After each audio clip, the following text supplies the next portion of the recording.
Hello and welcome to the Knowing Self, Knowing Others podcast, Big Top Takeaway, where I, your host, Nia Thomas, will be taking you through a review of my top takeaways from my discussions with all 10 of my guests in Series 1. After every episode, I've been doing a review of my top takeaways from my discussion with my guests.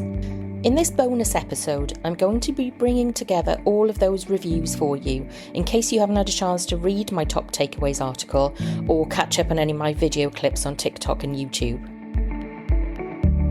So join me on my learning journey as I take you through my top takeaways from episode 1 to episode 10. In episode 1, I talked to Sarah Metcalf, Chief Happiness Officer at Happy Coffee Consulting and co-lead at the Woohoo Partnership. Sarah talked about giving feedback. When you give feedback, you should always consider how others want to receive it, not just how you want to give it. If you give feedback in a way that you like to receive it, you might really misjudge the situation and find yourself breaking down an otherwise positive and effective working relationship. So make sure you know your colleagues and yourself so that feedback works for both of you and you can benefit your colleagues. The ebb and flow of self-awareness. There's a palpable movement for greater self-awareness in the workplace, but the wave of change we saw in COVID seems to have receded a little. The workplace well-being perks of the noughties like free food and coffee were stripped away when we were all in lockdown, and we saw the bare well-being policies of organisations. Since the end of the lockdowns, some positive changes have ebbed, and we need to work hard to accelerate the next flow towards improved well-being. The Emperor's New Clothes. Ineffective leaders are like the Emperor's New Clothes. No one wants to be the one to point out the lack of effectiveness. If we want to become more effective, we need to become more curious about what we could do better. Self-awareness is a leadership skill, and if you don't have it, should you be a leader at all? You need to leave your ego at the door.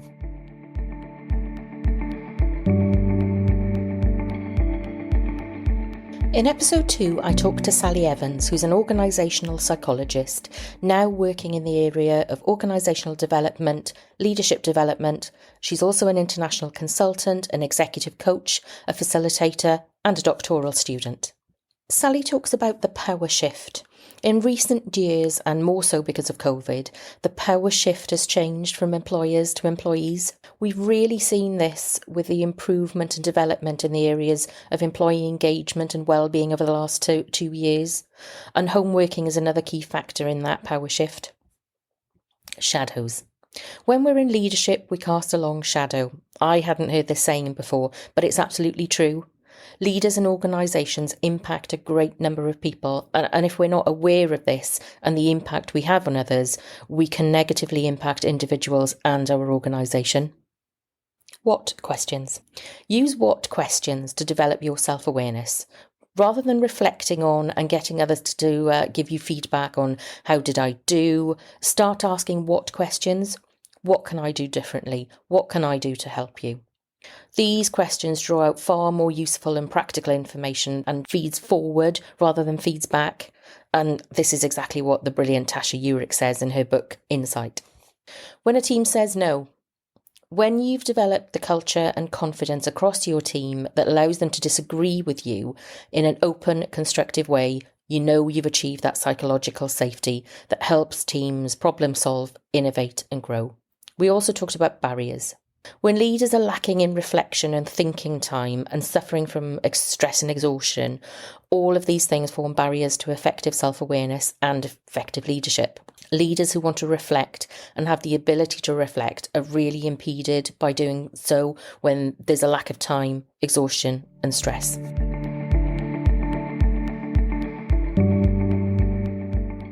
In episode 3, I talked to Donald Henderson and Satpal Singh. Together they run the Future of Work Scotland virtual group that talks about future work trends and in particular agile working. We talked about this idea of lesser strengths, and it was something that Satpal said. When we think about strengths and weaknesses, maybe we should be more constructive in thinking about weaknesses as lesser strengths. When we develop teams, we should look to build our teams with people with different strengths so that between us we can become a team of balanced strengths. Accidental leaders.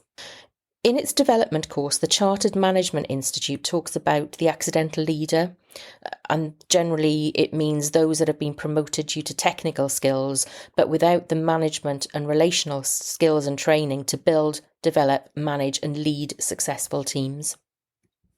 We talked about objectives and consensus. In order to be able to lead a team, you need to help them to reach commonality of objectives and consensus in the actions to take to reach them.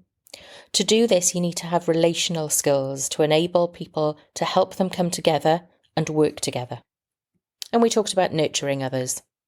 Effective leaders encourage the development of others by nurturing, mentoring, and coaching them to improve their knowledge and skills. Great leaders need to create other leaders.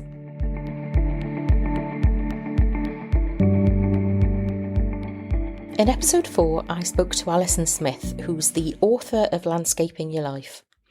Alison describes herself as a speaker, a coach, a trainer, an author, a poet, and a podcaster. We talked about metaphors for problem solving.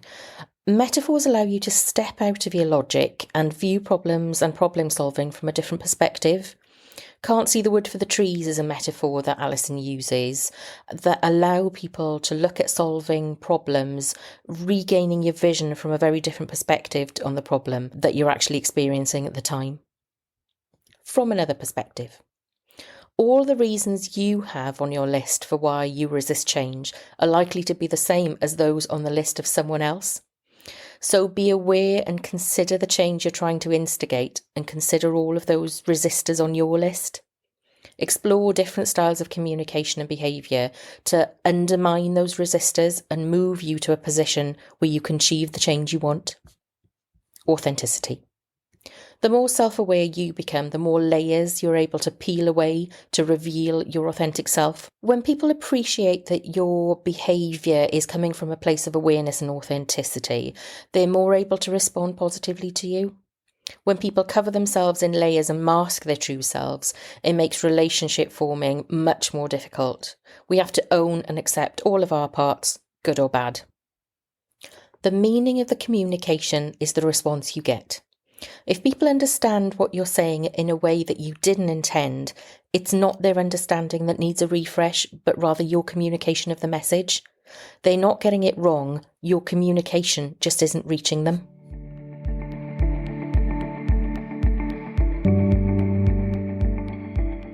In episode 5, I spoke to Gunther Verheyen. Gunther is an independent Scrum caretaker on a journey of humanising the workplace with Scrum. We talked about empathy. Self-awareness is the foundation of empathy. To be empathic, you need to understand your own drivers and behaviours, the behaviours of others, and how you impact others. Without a real understanding of emotions and behaviours, you're going to fail to grasp the real meaning of empathy, which is going to impede your ability to truly understand and develop effective relationships with your work colleagues. Emotions in the workplace. It's inhuman to expect people to hide their emotions in the workplace. When people climb the career ladder, it's as if they leave their human side behind. In reality, that's not normal, it's not natural, and it's just not possible. It adds to individual stress and overlays a pressure on people to behave inauthentically, eventually exacerbating the work pressures that lead to burnout. Self-organising teams. When we talk about leadership at all levels, we can think about self-organising teams. These are teams where the leadership moves to different individuals with different skill sets based on the work that needs to be done at that time. Working within the framework of Scrum, where work programmes develop in response to outputs and outcomes of previous work programmes, means that leadership, and therefore leads, are constantly changing in response to need. This way of working, people claim authority without having hierarchical authority. Shared problem solving. When you use the Scrum methodology and allow the leadership of a work programme to move in response to the challenge, you take the pressure off the strategic level managers.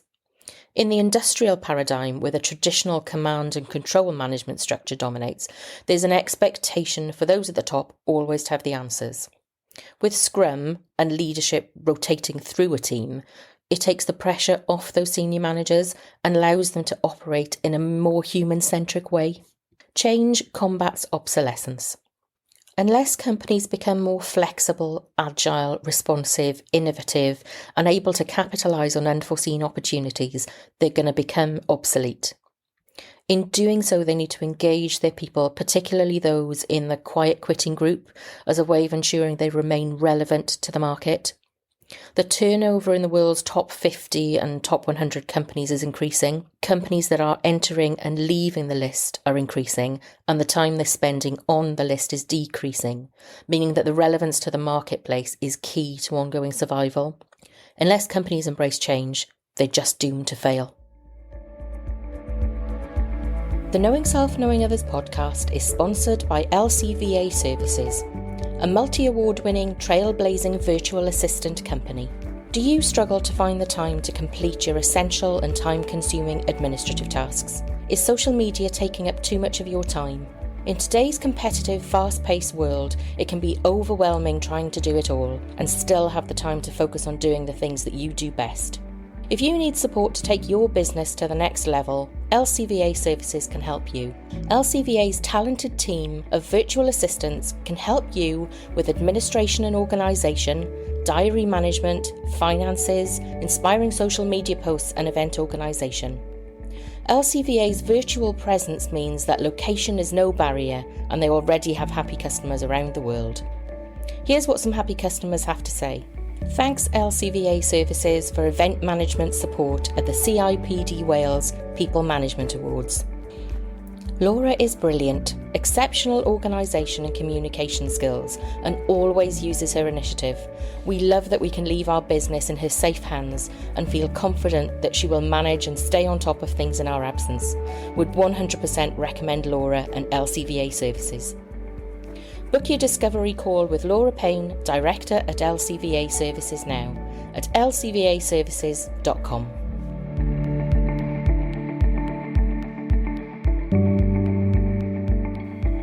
In episode 6, I talked to Joanna Rawbone, who helps mid-career introverts develop authentic presence through group coaching and virtual coaching. She describes herself as an introvert advocate and she's working to shift the extroversion bias. And Joanna spoke to me a little about the extroversion bias. We're surrounded by an unspoken understanding that those out at the front shouting loudest are better than those sitting at the back quietly. The extroversion bias is real and embedded in our social and professional world. We wonder what's wrong with children who like to read quietly on their own from time to time, and we ask what's the problem with the employee that doesn't speak in meetings. If organisations are serious about the equality, diversity and inclusion agenda, they need to consider neurodiversity in all its forms. The available introvert. When we think about the definition of self-awareness through the lens of introversion, we should consider that the availability of introverts to both others and themselves is different based on whether their batteries are full or empty. Self-awareness is about reflection, exploration, feedback, and seeing as much as oneself as is available at the time. Situational humility. It takes self-awareness and humility to say, I don't know, I've never experienced this before. In receiving input, advice and feedback on the situation, we need to consider whether we're able to stay present, accept it and work with it.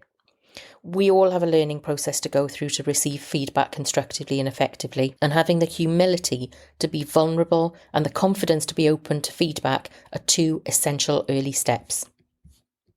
Introvert leaders. Introverts make different kinds of leaders and are often found leading from within rather than from a position of hierarchical power. They're more accepting of people leading at different times and from different levels, appreciating that different skills are required to achieve different goals at different times. Echo chambers.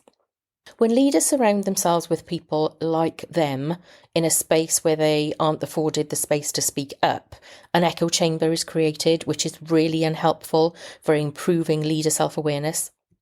Middle managers often create this primeval swamp where messages from below and above go in, but they never come out. Messages are filtered through middle management, evidencing the dire need to increase cognitive diversity to ensure that this filtering doesn't become censorship. Recruitment. The extroversion bias is highly evident in recruitment practices, reinforcing the idea that introverts just aren't good enough, making some people feel the need to hire interview coaches to up their extroversion levels for the experience. This leads to employment of people who can't sustain the facade, and ultimately it leads to burnout when people can't maintain the pretense. We need to think about the equality of contribution at interview, not the quantity. Moral compass. Being self-aware doesn't automatically equal an individual with a strong moral compass. They may have good awareness of themselves and others and still choose to behave unethically, unkindly, and immorally. Managers and leaders. Managers ought to be able to lead, but leaders don't always have to be able to manage.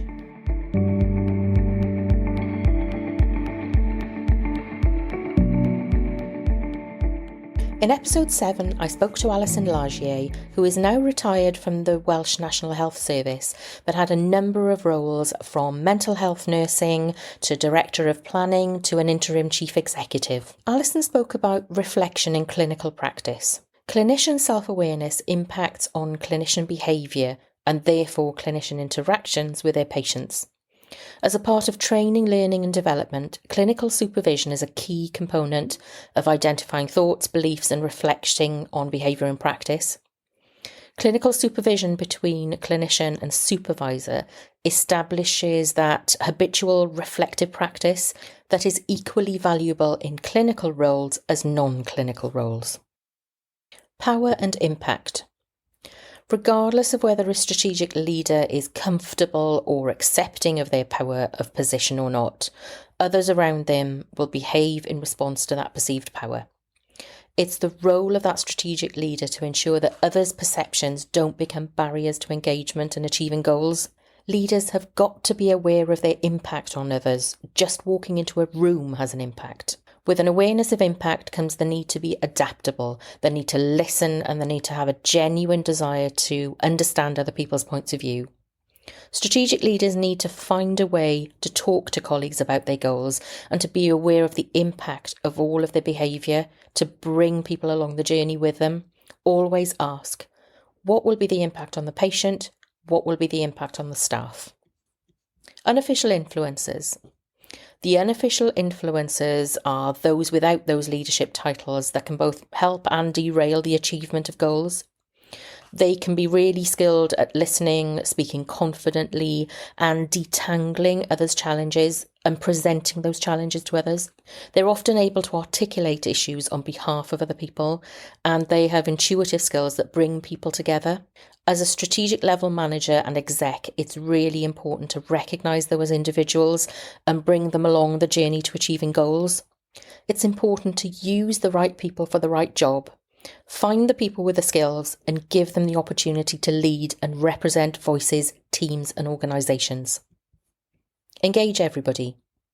Because feedback is filtered at the strategic level, those at that level need to actively seek feedback, opinion and views. Seeking advice from others is even more important because without having honest and unfiltered input, you may not be able to achieve your goal and your plan might simply be undeliverable. Take others with you. A project might be longer in the planning, but delivery will be more attainable and the process shorter. If you don't, the planning may take a far shorter time, but the delivery is going to be fraught with problems and obstacles, and you're going to have lots of unhappy people along the way.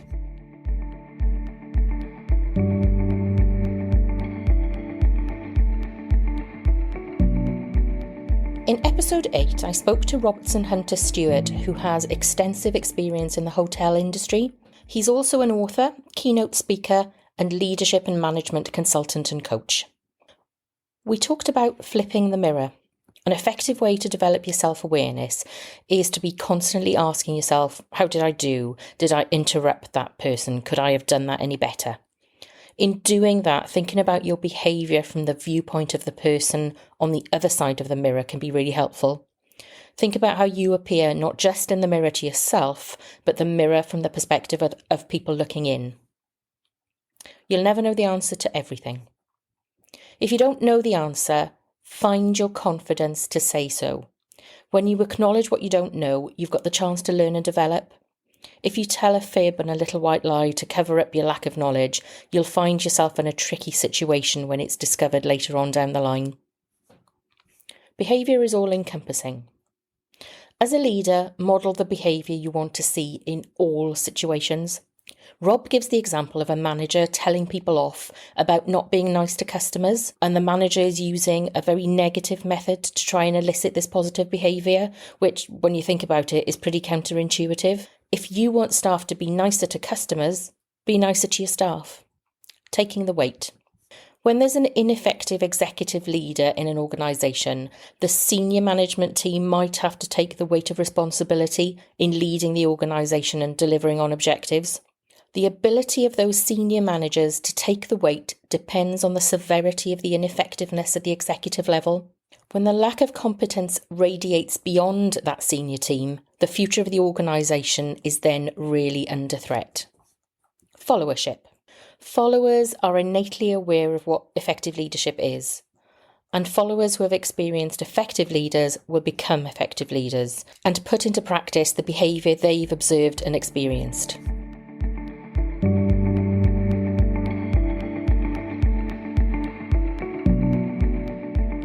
In episode 9, I spoke to Jackie Frost, who is a resilient leaders consultant and coach and has a wealth of experience as a teacher, a head teacher, and an advisor and support to other head teachers. The self-awareness concept. Self-awareness, on the face of it, is a pretty simple concept until you start talking about it and exploring it. Then you realise it's like unpeeling an onion and discovering that there's another layer to be explored and another. Adapt your behaviour. Self-awareness is about noticing things all of the time and being brutally honest with yourself about your behaviour and your performance. A behaviour and style that works for you in one situation might not work for you in another. So keep your antennae on at all times. And this idea of adapting your behaviour is the essence of my third layer of self-awareness, which I call regulation. So regulating your behaviour means you're able to apply your self-awareness cycle of reflection, recognition and regulation in the moment to adapt your behaviour to influence the responses you get. Little leadership. Both Jackie Frost in episode 9 and Sophie Bryan, who you'll hear in episode 7 of series 2, talk about the leadership behaviours we see in young children. Some children can be observed gathering groups together, advocating for quieter voices and achieving consensus. And this definitely supports my research, which found that leadership is an innate ability which you can only hone and develop through training. You can't create it from scratch. Do as I do. The idea of modelling behaviour is something we talk about, but not everyone has a real grasp of what it really means. Colleagues and followers pick up on the framework of nuances of your behaviour and implement them in their contexts. So if I read my phone in a meeting with you, you'll think it's okay to take your phone into a meeting with someone else. I like the old adage, do as I say, don't do as I do, which really highlights the irony that no follower is ever going to act on a leader's instruction if the leader themselves does the exact opposite. Delegation. Delegation's a sign of self-aware leadership. When leaders know themselves well enough to know what they don't know, they're able to delegate effectively to someone who does, and that demonstrates that self-awareness. If you model that you know and do everything, it de-skills and disempowers people around you, meaning that you then put yourself in a position of having to know the answers to everything and having to make the decisions about everything.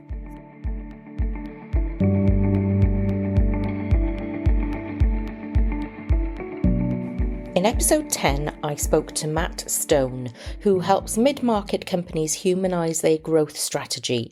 He's the CEO of Behavioural OS and has a background as a lawyer. We talked about this idea that relationships are dynamic. Within relationships, we're always moving closer or moving further apart. Relationships are never in stasis and they are never static. We need to appreciate that we dance with each other and we're always in motion. We should never view relationships as still and take them for granted. We're all squishy, complicated, and we come with our own different flavours, and we dance to different tunes. Trust is core to relationships. Whether you're talking about a marriage or a business relationship, there are commonalities in making a relationship a good relationship. Trust is at the core of relationships, and all kinds of relationships need trust to be effective. None of us are as aware as we think we are. Limited internal and external self-awareness is always a part of team breakdown. When a team is at risk of breakdown and there's a lack of trust and poor communication, the self-awareness of an individual or individuals is always one of the causative factors. Denial feeds the problem.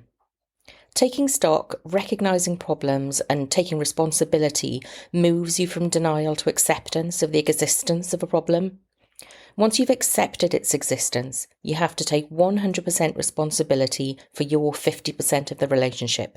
When you're willing to take responsibility, we have a chance of working out what both of us can do to fix the problem. Self-awareness gives you choices. When we understand our range of behaviour, we give ourselves a range of choices of how we want to behave in a given situation. So we get to respond, not just react. This is what I call the regulation layer of self-awareness. When we pay attention to how others want to dance, we have the choice of how we want to dance with them. To tango or not to tango? That is the question.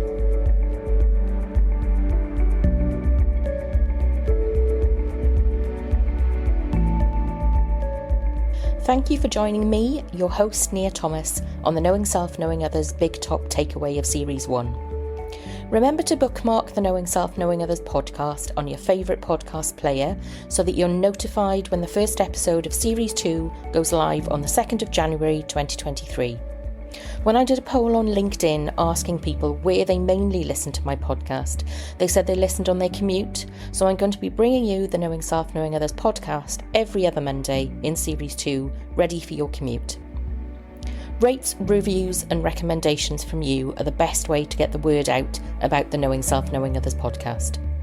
Open your favourite podcast app, find the Knowing Self, Knowing Others podcast, take a listen to some episodes, give it some stars and write a little review. A little word from you means a big deal to me. You can connect with me and the Knowing Self, Knowing Others podcast on LinkedIn, TikTok, YouTube, Facebook, Twitter and Reddit. You can also catch up on my blog and top takeaways review on knowingselfknowingothers.co.uk. The Knowing Self, Knowing Others podcast is available on Apple Podcasts, Spotify, Google Podcasts, Good Pods, Podchaser, Amazon Music, Podcast Index, Podcast Addict, Pocket Casts, Deezer,